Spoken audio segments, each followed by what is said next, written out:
Hello मेरे प्यारे बच्चों, आप लोगों के जो आरआरबी ग्रुप डी में सवालें पूछती है और अभी एग्जामें चल रही है, तो उन एग्जामों को तैयारियों को लेकर के देखते हुए उस पर जो प्रश्न हम लोग ऑब्जेक्टिव तैयार कर रहे हैं वो ऑब्जेक्टिव बहुत ही बेहतरीन है। तो सभी बच्चे, मेरे प्यारे बच्चे, इन ऑब्जेक्टिवों को पढ़ेंगे, मेहनत से पढ़ेंगे। ठीक है। काहे कि कहते हैं कि लोगों को सुनाने के लिए अपनी आवाज ऊंची मत कीजिए। लोगों को सुनाने के लिए अपनी आवाज ऊंची मत कीजिए, बल्कि अपना व्यक्तित्व इतना ऊंचा बनाइए कि लोग आपकी आवाज सुनने की तमन्ना करें। मेरे प्यारे बच्चों, आप अगर अपने आप को ढालना है, आपको मेहनत करना है, मेहनत करो, आपकी आवाज इतना बुलंद रखो कि उस आवाज को सुनने के लिए तरस जाए लोग। ठीक है। तो यहाँ पे ध्यान देंगे, हम लोग समझेंगे, इन सवालों को देखेंगे कि किस तरह से ऑब्जेक्टिव पूछती है और किस तरह से ऑब्जेक्टिव हमने दिए हैं और वहां भी एग्जाम में पूछ रही है। ठीक है। तो देखिए इसमें है क्या, इसमें क्या है, कह रहा है कि हड़प्पा हड़प्पा सभ्यता की हड़प्पा सभ्यता की खोज किस वर्ष हुई थी। हड़प्पा सभ्यता की खोज किस वर्ष हुई थी। मेरे प्यारे बच्चों, बताइए कि हड़प्पा की सभ्यता की खोज किस वर्ष हुई थी। क्या 1920 में, क्या 1921 में, क्या 1922 ईस्वी में, क्या 1923 ईस्वी में, कब हुई थी? जल्दी से बच्चे बताएंगे। तो सभी बच्चे जानते हैं कि इसका जो खोज हुआ 1921 ईस्वी में। कब खोज हुआ? 1921 ईस्वी में इनका खोज हुआ है। ठीक है। और अगला आपकी सवाल है मेरे प्यारे बच्चे।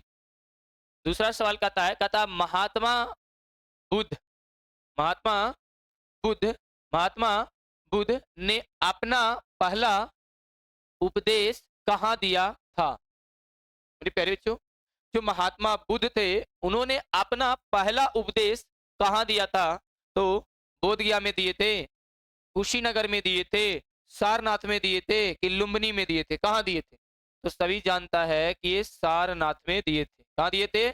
सारनाथ में दिए थे। ठीक है। तो अगर आपसे पूछा जाए कि महात्मा बुद्ध ने अपना अगर पहला उपदेश दिए तो कहाँ दिए? सारनाथ में दिए थे। चलिए, आपका तीसरा सवाल आपके बोर्ड पे हाजिर है, तो इनके फट से जवाब देंगे। बताइए, इसमें लिखा है कि दिल्ली चलो का नारा किसने दिया था? बताइए, दिल्ली चलो का नारा किसने दिया था? बताएंगे आप लोग कि दिल्ली चलो का नारा किसने दिया। क्या महात्मा गांधी ने, क्या पंडित जवाहरलाल नेहरू ने, क्या सुभाष चंद्र बोस ने, क्या सरदार वल्लभ भाई पटेल ने? किसने दिया था दिल्ली चलो ये नारा? किसने दिया? तो सुभाष चंद्र बोस ने दिए थे कि दिल्ली चलो का नारा किसने दिए? सुभाष चंद्र बोस ने दिए थे। ठीक है। अब चौथा आपकी प्रश्न है कि पानीपत का प्रथम युद्ध कब लड़ा गया था? पानीपत का प्रथम युद्ध कब लड़ा गया था? 1528 में, 1526 में, 1556 में, 1761 में? कब लड़ा गया था? मेरे प्यारे बच्चे जवाब देंगे कि कब लड़ा गया था। तो सभी जानते हैं कि 1556 में। कब? 1556 में। ठीक है। पानीपत की जो प्रथम लड़ाई थी वो 1556 ईस्वी में हुआ।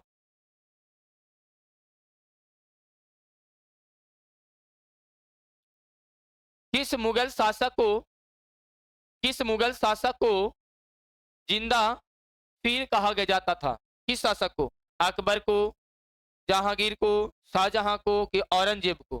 किसको माना जाता था? तो सभी बच्चे जानते हैं ए औरंगजेब को। किसको? औरंगजेब को। तो ऑप्शन आपका डी हो जाएगा। ठीक है। बताइए, भारत में रेलवे की शुरुआत किस गवर्नर जनरल के कालों में हुई थी? किसके समय हुई थी?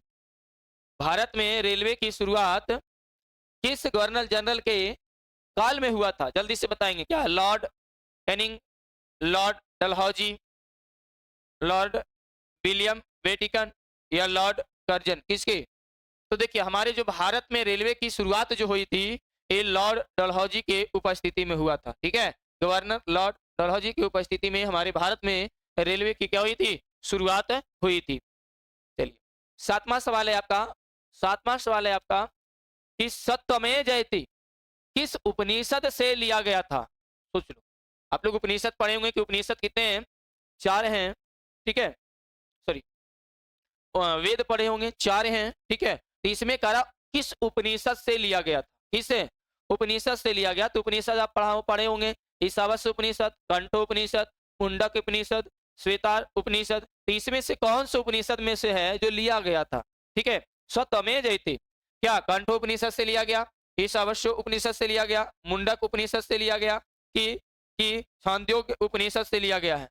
तो भाई ये सत्यमेव जयते जो बताया गया है, इस सत्यमेव जयते जो बताया गया है वो मुंडक उपनिषद से लिया गया है। क्योंकि ठीक है, और इसमें सत्यमेव जयते एक और 10th का जो संस्कृत है, 10th का जो संस्कृत है पहला चैप्टर जो मंगलम पाठ है उसमें भी 4 मंत्र है, चारों उपनिषद से मंत्र जो संकलित किया वो श्लोक 5 था मंगलम पाठ में।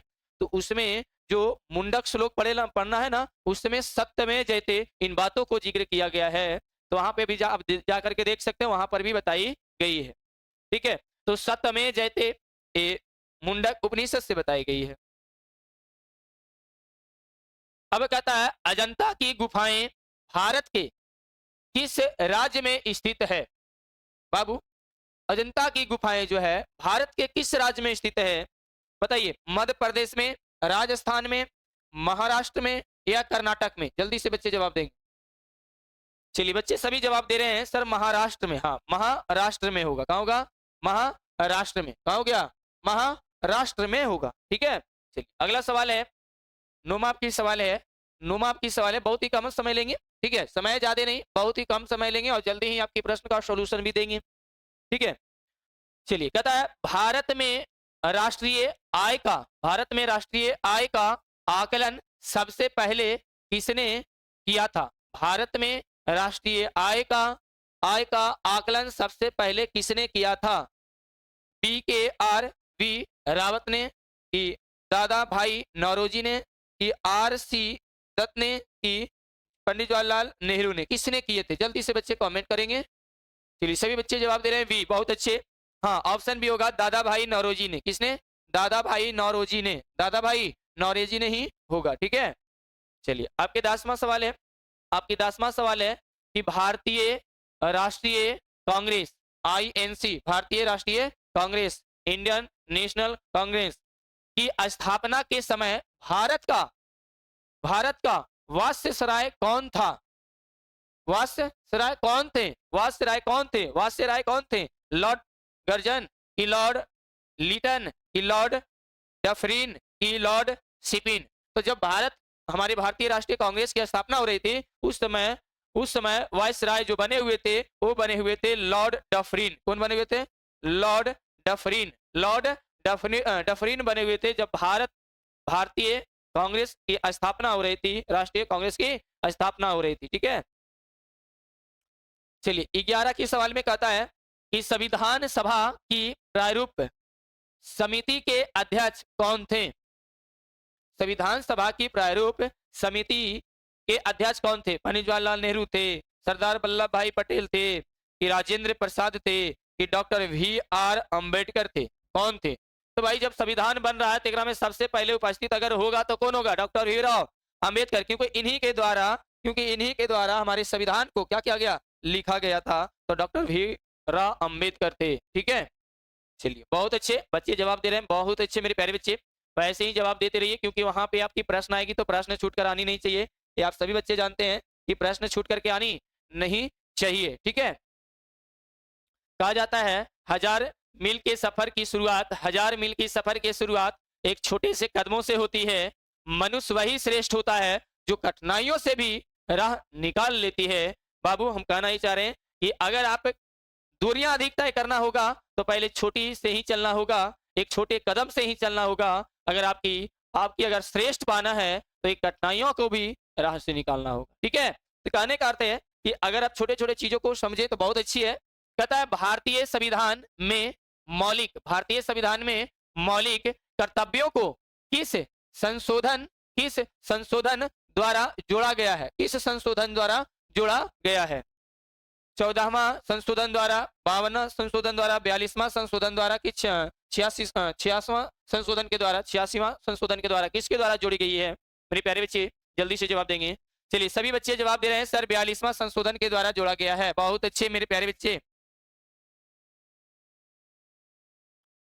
चलिए देखिए, कहता है राज्यसभा का सदस्य बनने के लिए न्यूनतम आयु कितनी होनी चाहिए? बताइए, अगर आप राज्यसभा का सदस्य बनेंगे उसके लिए न्यूनतम आयु कितनी चाहिए? उसका न्यूनतम आयु कितनी चाहिए मेरे प्यारे साथियों?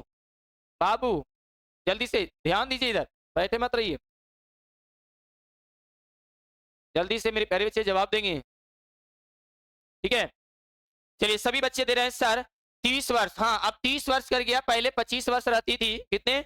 25 वर्ष रहता था, लेकिन 5 वर्ष बढ़ा दिया गया। अब कितनी होनी चाहिए? 30 वर्ष। तो ऑप्शन आपका क्या होगा? वी होगा। कितनी होगा? वी होगा। 30 वर्ष। क्या होगा? 30 वर्ष। ठीक है, पहले तो रहता था आपका 25 वर्ष, लेकिन क्या है, क्या है, राज्यसभा में सदस्यों के लिए हमें 30 वर्ष होनी चाहिए। कहते हैं भारत के संविधान में एकल नागरिकता, single citizen, single citizen, single citizen की अवधारणा किस देश से ली गई है? सिंगल जो सिटीजन है वो अवधारणा किस देश से लिया गया? क्या संयुक्त राज्य अमेरिका से, या ब्रिटेन से, या कनाडा से, या आयरलैंड से? कहां से लिया गया है? बच्चे जल्दी से जवाब देंगे, फटाफट बच्चे जवाब देंगे। चलिए सभी बच्चे कह रहा है सर ब्रिटेन से। हाँ, ब्रिटेन से ही लिया गया है। क्या लिया गया? ब्रिटेन से लिया गया है। इसीलिए तो लोग कहते हैं कि लोग चाहते हैं कि आप बेहतर करें, लोग चाहते हैं कि आप बेहतर करें, लेकिन ये भी सत्य है कि वे कभी नहीं चाहते कि आप उनसे बेहतर करें। ठीक है, चलिए इधर ध्यान देंगे। अगला क्वेश्चन जो है 15 का जो क्वेश्चन है, कहता है भारत में वस्तु एवं सेवा कर, जिसे हम लोग कहते हैं जीएसटी, सेवा कर कब लागू किया गया था? भारत में जीएसटी कब लागू किया गया था? भारत में जीएसटी कब लागू किया गया था? बताइए, 1 अप्रैल 2017 को, 1 जुलाई 2017 को, कि 1 जनवरी 2017 को, कि 1 अप्रैल 2018 को? कब किया गया था जीएसटी लागू भारत में? मोदी जी आए थे ना। चलिए सभी बच्चे कह रहे हैं कि सर जीएसटी लागू जो हुआ था 1 जुलाई 2017 को, 1 जुलाई 2017 को लागू हुआ था। ठीक है, 1 जुलाई 2017 को क्या हुआ था? लागू हुआ था। अब देखिए 16वां क्वेश्चन है। 16 का क्वेश्चन क्या कहता है? कहता है भारतीय रिजर्व बैंक, आरबीआई, भारतीय रिजर्व बैंक का मुख्यालय कहाँ स्थित है? मुख्यालय कहाँ स्थित है? नई दिल्ली में, कोलकाता में, कि चेन्नई में, कि मुंबई में? आरबीआई के मुख्यालय जो है भारत में कहाँ स्थित है? जल्दी से बताएंगे मेरे प्यारे साथियों। चलिए सभी बच्चे डी बोल रहे हैं, मुंबई मुंबई मुंबई मुंबई मुंबई। बहुत अच्छे। हाँ, आपका क्या होगा? मुंबई ही होगा। क्या होगा? मुंबई ही होगा। आपका डी ऑप्शन मुंबई होगा, क्योंकि आरबीआई का मुख्यालय मुंबई में ही है। ठीक है, चलिए आगे 17 का सवाल कह रहा है किस अनुच्छेद को डॉक्टर भीमराव अंबेडकर ने संविधान की आत्मा और हृदय कहा? बताइए, संविधान को आत्मा और हृदय कहा किस अनुच्छेद में? अनुच्छेद 14 में, अनुच्छेद 19 में, अनुच्छेद 32 में, अनुच्छेद 31 में? किसमें कहा? ठीक है, किसमें कहा? तो भाई ये कहा है अनुच्छेद 32 में, अनुच्छेद 32 में। क्या कहा? अनुच्छेद 32 में। देखिए बच्चे लिख रहे हैं कि सर शायरी हो जाए। हाँ ठीक है, कोई बात नहीं, होनी चाहिए। कहता है पेट में गया जहर सिर्फ एक व्यक्ति को मारता है, पेट में गया जहर सिर्फ एक व्यक्ति को मारता है, और कान में गया जहर सैकड़ों रिश्तों को मारता है। भाई रिश्ते की बात बाद में चले, पहले आपकी पढ़ाइयाँ चले। ठीक है, आपकी क्या चले? पढ़ाइयाँ चले। चलिए 18वां क्वेश्चन है। 18वां क्वेश्चन है, कहता योजना आयोग के स्थान पर, योजना आयोग के स्थान पर कौन सा निकाय बनाया गया है? तो बताएंगे नीति आयोग, लोकपाल, राष्ट्रीय विकास परिषद, की वित्त आयोग? क्या बताया गया है? तो मेरे प्यारे साथियों जल्दी से जवाब देंगे, क्या बताया गया है? क्या बताया गया है? जल्दी से बच्चे जवाब देंगे। चलिए सभी बच्चे जवाब दे रहे हैं कि सर नीति आयोग, नीति आयोग, नीति आयोग, नीति आयोग। नीति आयोग, नीति आयोग। हाँ देखिए इसमें कह रहा है योजना आयोग के स्थान पर जो है ना, पहले योजना आयोग चलता था, लेकिन मोदी जी आए 2014 में, जैसे ही मोदी जी आए इसे बदल करके रख दिया नीति आयोग। क्या रख दिया? नीति आयोग। इसलिए इसे नीति आयोग से के नाम से जानी जाती है। किस आयोग के नाम से? नीति आयोग के नाम से जानी जाती है। ठीक है, चलिए आपकी 19वीं सवाल है। 19वीं सवाल है कि वर्तमान में भारतीय संविधान में कुल कितनी अनुसूचियां हैं? कहता है वर्तमान में भारतीय संविधान में कुल कितनी अनुसूचियां हैं? 8 है, 10 है, 12 है कि 14 है? कितनी अनुसूचियां है? जल्दी से बच्चे जवाब देंगे।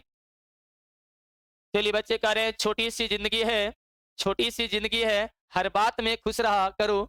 छोटी सी जिंदगी है, हर बात में खुश रहा करो, आने वाला कल किसने देखा है, अपने आज में खुश रहो। ठीक है, चलिए बहुत अच्छे बच्चे हैं अभी, बहुत अच्छे। चलिए तीसरा जो सवाल है, तीसरा जो सवाल है कहता अनुसूचित जातियां जो है ये 12 है। अनुसूचित जातियां कितना है? 12 है। ठीक है, तो ये 19वीं सवाल आपका क्लियर हो गया। ऑप्शन क्या होगा? सी होगा। 20 का ऑप्शन है कि केंद्र और राज्यों के बीच, केंद्र और राज्यों के बीच राजस्व के वितरण के लिए कौन सा निकाय जिम्मेदार है? मेरे प्यारे बच्चों, हमने कह रहा है यहां पे कह क्या रहा है? कह रहा है कि केंद्र और राज्यों के बीच राजस्व के वितरण के लिए कौन सा निकाय जिम्मेदार है? कौन सा निकाय? योजना की आयोग की वित्तीय आयोग की नीति आयोग की आरबीआई? क्या होगा? जल्दी से बच्चे जवाब देंगे, जल्दी से फट से जवाब देंगे। क्या बच्चे बोल रहे हैं?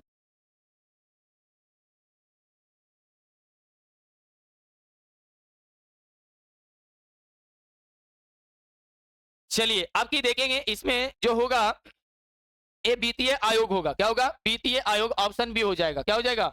जिम्मेदारियां मिलती है वित्तीय आयोग को। ठीक है, चलिए एक बच्चे क्या बोल रहे हैं? बोल रहे हैं दूब की तरह, दूब की तरह छोटे बने, दूब की तरह छोटे बने, जब घास पात जल जाती है तब भी दूब जस की तस बनी रहती है। अच्छा, दूब की तरह बनने के लिए बोल रहे हैं। बहुत अच्छा है कि आप मेहनत करते जाइए बच्चा, मेहनत करते जाइए। कहता है भारत की सबसे लंबी, भारत की सबसे लंबी लंबी तट रेखा वाला राज्य कौन सा है? बताइएगा कि भारत जो है, भारत की सबसे लंबी तट रेखा वाला राज्य कौन सा है? तो मेरे प्यारे बच्चों महाराष्ट्र होगा, केरल होगा, गुजरात होगा कि तमिलनाडु होगा? तो ये सभी जानते हैं बच्चा, सभी जानते हैं कि ये गुजरात होगा, क्योंकि तट वाले रेखा ये गुजरात ही है। ठीक है, 22वां सवाल है आपका, 22वां सवाल है। 22वां सवाल आपका क्या है यहाँ पे समझना। कहता है किस ग्रह को भोर का तारा या शाम का तारा कहा जाता है? बताइए आप लोग, किस ग्रह को भोर का तारा या शाम का तारा कहा जाता है? बताइए। तो देखिए ऑप्शन में मंगल, बृहस्पति, शनि, शुक्र। तो हम तो भाई भोर का तारा शुक्र को मानेंगे, काहे कि भोर का तारा हो या शाम का तारा हो ये शुक्र ही कहलाता है, जो सुबह भी है और शाम में भी रहती है। इन्हें भोर की तारा कहा गया है और शाम की तारा इन्हीं को कहा गया है, शुक्र को। ठीक है, हमेशा याद रखना बबुआ। सवालवा पूछा है 3, मालूम है ना? सवालवा क्या करता है? पूछता है। तो आप मेहनत से कीजिए, आपकी फिक्स सिलेक्शन होगी। ठीक है, कहता है भारत का सबसे ऊंचा जलप्रपात कौन सा है? बताइए, भारत का सबसे ऊंचा जलप्रपात कौन सा होगा इनमें से? हुंड्रू जलप्रपात, जोग जलप्रपात, शिव समुद्रम समुद्रम जलप्रपात, कुंचिकल जलप्रपात। क्या होगा? कुंचिकल जलप्रपात। क्या होगा? जल्दी से बच्चे जवाब देंगे।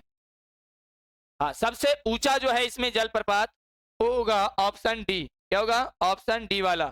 सही बच्चे कह रहे हैं हुंड्रू जलप्रपात नहीं, सबसे ऊंचा जो है, सबसे ऊंचा जो है कुंचिकल जलप्रपात है। ठीक है, 24वां सवाल देखिए, 24वां सवाल देखिए कि लक्षद्वीप समूह किस सागर पे स्थित है? बताएंगे, लक्षद्वीप जो है वो किस सागर पर स्थित है, किस समुद्र पर स्थित है? ये बच्चे जवाब देंगे। बताइए, क्या बंगाल की खाड़ी, क्या प्रशांत महासागर, क्या अरब सागर, क्या हिंद महासागर? क्या होगा? बच्चे जल्दी से जवाब देंगे। चलिए सभी बच्चे कह रहे हैं कि सर कि सी होगा अरब सागर। हाँ, ये अरब सागर पर ही स्थित है। कहाँ स्थित है? तो अरब सागर पर स्थित है। क्योंकि आप प्रश्न देके जवाब दिए फट से, बहुत अच्छे मेरे प्यारे बच्चे। चलिए आगे है, सरदार सरोवर बांध किस नदी पर बनाया गया है? बताएंगे। सरदार सरोवर बांध किस नदी पर बनाया गया? किस नदी पर बनाया गया? जल्दी से बच्चे जवाब देंगे। किस नदी पर बनाया गया है? किस नदी पर बनाया गया है? तो हम देखेंगे, ताप्ती नदी, गोदावरी नदी, नर्मदा नदी, कृष्णा नदी। सरोवर बांध जल्दी से बताएंगे बच्चे। हाँ चलिए सभी बच्चे बहुत अच्छे। नर्मदा नदी के, नर्मदा नदी पर बनाया गया है। ठीक है, नर्मदा नदी पर बनाया गया है। चलिए बच्चे कह रहे हैं कि समय किसी का नहीं है, समय किसी का नहीं है, वह किसी के पास भी नहीं ठहरता। समय किसी का नहीं है, वह किसी के पास नहीं ठहरता। जो समय बीत जाता है वह वापस लौट कर नहीं आता। हकीकत बात है भाइयों, ये समय अगर एक बार चला गया, उस समय तो किसी के मुट्ठी में नहीं है कि पकड़ करके रखो। देखिए समय चला गया तो वापस लौट कर आने वाला नहीं है। तो आप समय के अनुसार आप मेहनत करो मेरे प्यारे बच्चे। ठीक है, चलिए बहुत अच्छे। 26 की सवाल है, सूर्य से पृथ्वी तक ऊष्मा का संचरण किस विधि द्वारा होता है? बताइए। कहता है सूर्य से पृथ्वी तक जो ऊष्मा आ रही है, उस ऊष्मा का संचरण किस विधि द्वारा होता है? चालन, संवहन, विकिरण, तीनों विधियों द्वारा। तो सभी बच्चे को पता है कि ये जो होगा विकिरण के द्वारा। किसके द्वारा? विकिरण के द्वारा। ठीक है, चलिए 27वीं सवाल आपका क्या कर रहा है मेरे प्यारे बच्चों? कह रहा है विश्व का सबसे बड़ा रेगिस्तान, विश्व का सबसे बड़ा रेगिस्तान। बहुत अच्छे सवाल है। विश्व का सबसे बड़ा रेगिस्तान कौन सा है? बताएंगे। गोबी रेगिस्तान, थार रेगिस्तान, सहारा रेगिस्तान कि अटकामा रेगिस्तान? बताएंगे बच्चे जल्दी से, बताएंगे फटाफट। चलिए बच्चे के सहारा रेगिस्तान, बहुत अच्छे। ये क्या है? सहारा रेगिस्तान जो है सबसे बड़ा रेगिस्तान है। विश्व का सबसे बड़ा रेगिस्तान को सहारा रेगिस्तान कहते हैं, ये सभी बच्चे जानते हैं। सर एक सच्चाई बताएं। अच्छा, एक सच्चाई, यदि आपके अच्छे कार्य पर कोई संदेह करता है तो करने देना चाहिए। बहुत अच्छे। यदि आपके अच्छे कार्य पर कोई संदेह करता है तो करने देना चाहिए, क्योंकि शक सदा सोने की शुद्धता पर ही होती है, एक नहीं अशुद्धता पे। बहुत है, ऐसे भी देखा होगा सोने पर ही शक किया जाता है कि शुद्ध है कि अशुद्ध है। बहुत अच्छे बच्चे। चलिए चलिए आगे कहते हैं 28वां सवाल। देखो 28 की सवाल क्या कर रही है? कह रहा है पृथ्वी का फेफड़ा, पृथ्वी का फेफड़ा किसे कहा जाता है? बताइए। साइबेरिया के वन को, अमेजन वर्षा वन को, ग्रेट बैरियर रीफ को, कि सुंदरबन डेल्टा को किसे कहा गया है? तो भाई सब कोई जानता है हमारे पृथ्वी का फेफड़ा, ऑक्सीजन देने वाले हमारे पृथ्वी को जो है वो कौन है? अमेजन। कौन है? अमेजन। तो हमारे अमेजन वर्षा वन जो है ये बहुत ही हमारी पृथ्वी का यही तो फेफड़ा माना गया है कि अगर हमारे अंदर से फेफड़ा निकाल दिया जाए तो इस शरीर का कोई काम नहीं है। उसी तरह से अगर अमेजन वन नहीं रहता, जंगल नहीं रहता, तो जो ऑक्सीजन पूरे पृथ्वी को दे रही है, पूरे व्यक्तियों को जो दे रही है, पूरे विश्व को दे रहा, उससे मिलने वाला नहीं होता। इसलिए हमारे पृथ्वी का फेफड़ा अमेजन को कहा गया। तो ऑप्शन क्या होगा बबुआ? बी होगा। बहुत अच्छे। 29 की सवाल में क्या कहती है?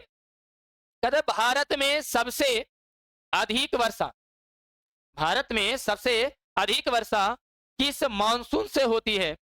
उत्तर पूर्वीय मानसून से, दक्षिण पश्चिम मानसून से, पश्चिमी विक्षोभ से, इनमें से कोई नहीं। तो भाई हम बताएंगे कि ये दक्षिण से पश्चिमी मानसून से सबसे ज्यादा वर्षा होती है। दक्षिण और पश्चिम, दक्षिण और पश्चिम जो होता है बहुत बहुत बहुत वर्षा मानसून को मानी जाती है। ठीक है, चलिए 30 का सवाल है। कहता है भारत के किस राज्य को, भारत के किस राज्य को 5 नदियों की भूमि कहा जाता है?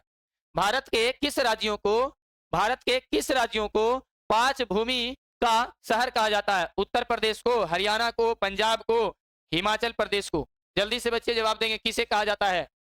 चलिए सब बच्चे जा रहे हैं सर पंजाब। हाँ पंजाब को कही जाती है। किसको? पंजाब को। ठीक है, चलिए 31 का सवाल है। 31 का सवाल है कि पंचतंत्र, पंचतंत्र पुस्तक के लेखक कौन हैं? कालिदास हैं, वेद व्यास हैं, विष्णु शर्मा है, तुलसीदास हैं, कौन है? जल्दी से बताएंगे मेरे प्यारे बच्चे। चलिए, सभी बता रहे हैं सर विष्णु शर्मा है, बहुत अच्छे, हाँ विष्णु शर्मा जी ही हैं। 32 की सवाल है, 32 की सवाल है, तेरा अंतरराष्ट्रीय योग दिवस कब मनाया जाता है? अंतरराष्ट्रीय योग दिवस कब मनाया जाता है? 5 जून, 21 जून, 11 जुलाई, 22 अप्रैल। कब मनाई जाती है बच्चे? जल्दी से कमेंट में ऑप्शन देंगे कब मनाई जाती है। ठीक है, कब मनाई जाती है? चलिए, सभी बच्चा कह रहे हैं कि सर 21 जून को, बहुत अच्छे, 21 जून को ही मनाई जाती है। 33 का सवाल है कि भारत का पहला उपग्रह कौन सा था? पहला उपग्रह कौन सा था? भास्कर, रोहिणी, आर्यभट्ट, चंद्रयान 1। तो भाई आर्यभट्ट था, ये हम सिंपल कहेंगे, कौन था? तो आर्यभट्ट था। कौन था? आर्यभट्ट था। ठीक है, चलिए अगला सवाल है, अगला है make in India, make in India कार्यक्रम की शुरुआत कब हुई थी? 2012 में, 2013 में, 2014 में, 2015 में? जल्दी से बच्चे जवाब देंगे कि make in India, make in India, make in India, make in India कब दिया गया? बोलिए अली। तो सभी बच्चे जानते हैं कि मोदी जी एलतीन तभी देवल गेलतीन हाल नहीं, मोदी जी आए थे तो मेक इन इंडिया कब दिया गया? 2014 में। तो कब इसकी कार्यकाल कार्यक्रम जो है शुरुआत कब हुई थी? तो 2014 में हुई थी। चलिए बच्चा क्या कह रहे हैं कि जो हो गया उसे सोचना नहीं, जो हो गया उसे सोचना नहीं करते, सोचा नहीं करते, जो मिल गया उसे खोया नहीं करते, हासिल उन्हीं उन्हें होती है सफलता, जो वक्त और हालात पर रोया नहीं करते। बहुत अच्छे मेरे प्यारे बच्चे। देखिए, बच्चे में भी टैलेंट है कि नहीं, लेकिन हम जानते हैं कि हमसे बेहतर बच्चे भी होते हैं। ठीक है, शायरी होती रहेगी, आप पढ़ाई भी करते रहिए, बहुत अच्छे हैं।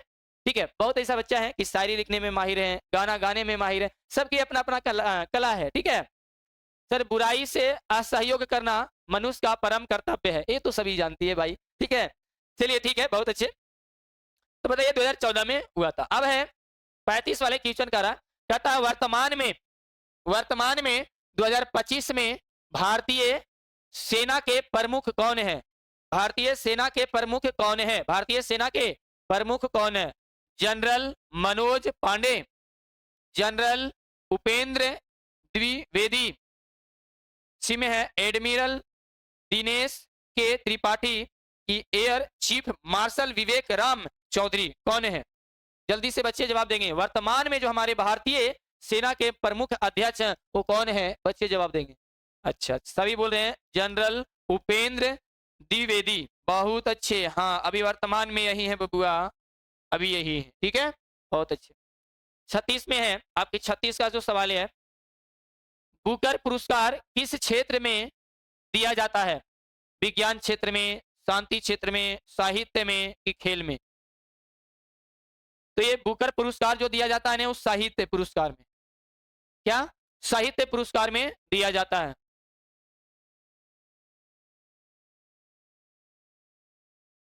37 में कहता है विश्व स्वास्थ्य संगठन का मुख्यालय कहाँ स्थित है? न्यूयॉर्क में, वियना में, लंदन में, जेनेवा में? कहाँ स्थित है बच्चे? जल्दी से जवाब दो, कहाँ स्थित है? तो देखिए, ये जो मुख्यालय स्थित है विश्व स्वास्थ्य संगठन का, WHO का संगठन का जो स्थिति है वो है हमारे जेनेवा में। जेनेवा, बहुत अच्छे, जेनेवा में। ये WHO की संस्था जो चलती है, इसका मुख्यालय जो है जेनेवा में है। ठीक है, कहाँ? जेनेवा में। चलिए 48, सॉरी आपका यहाँ से क्वेश्चन 38 की जगह 48 लिखा गया मेरी प्यारी बच्चवा। ठीक है, इसलिए हड़बड़ाना नहीं, आपकी गिनती यहाँ से गबड़ा गई है, ये 38 है। ठीक है, चलिए कोई बात नहीं है, क्वेश्चन पर ध्यान, में नंबर पर नहीं, हमें क्वेश्चन पर ध्यान होनी चाहिए। ठीक है, अभी फिलहाल, अभी के लिए फिलहाल कहता है भारतीय अंतरिक्ष अनुसंधान संगठन, इसरो जिसे कहते हैं, का मुख्यालय कहाँ है? बताइए, हैदराबाद कि नई दिल्ली कि मुंबई कि बेंगलुरु? कहाँ है? ये सभी बच्चा जानते हैं, कहाँ है?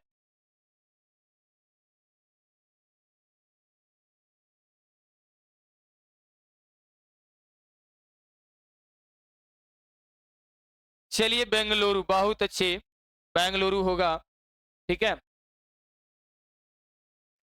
फिर कहता है the test of my life किस भारतीय क्रिकेटर की आत्मकथा है? तो सचिन तेंदुलकर की, महेंद्र सिंह धोनी की, कि युवराज सिंह की, कि विराट कोहली की? तो युवराज सिंह की। क्या होगा? युवराज सिंह। तो क्या होगा? युवराज सिंह की। चलिए 40वां ऑब्जेक्टिव, ठीक है, ये ऑब्जेक्टिव उसमें नंबरिंग गड़बड़ा गया था, 40 ऑब्जेक्टिव ही था। भारत की पहली महिला राज्यपाल कौन थी? बताइए, भारत की पहली महिला राज्यपाल कौन थी? सुचेता कृपलानी, विजय लक्ष्मी पंडित, सरोजनी नायडू, इंदिरा गांधी? कौन थे? तो सभी बच्चा जानता है सरोजनी नायडू। कौन थी? पहला सरोजनी नायडू। कौन है? सरोजनी नायडू थे उस समय थी क्या भारत की प्रथम महिला राज्यपाल जो थी। चलिए आपकी सवाल इतना ही था, 40 सवालें हैं यहाँ पे, 50 से गिनती मिस्टेक हो गया, ठीक है। आपकी 40 सवालें थी। तो मेरे प्यारे बच्चे, समय खोइए नहीं, समय को जाने नहीं दीजिए, थोड़ा आप मेहनत कीजिए समय के अनुसार, ठीक है। आपकी सिलेक्शन पक्का होगा, आप मेहनत करते रहिए, आप तैयारियां करते रहिए, तैयारियां से पीछे हटना नहीं है।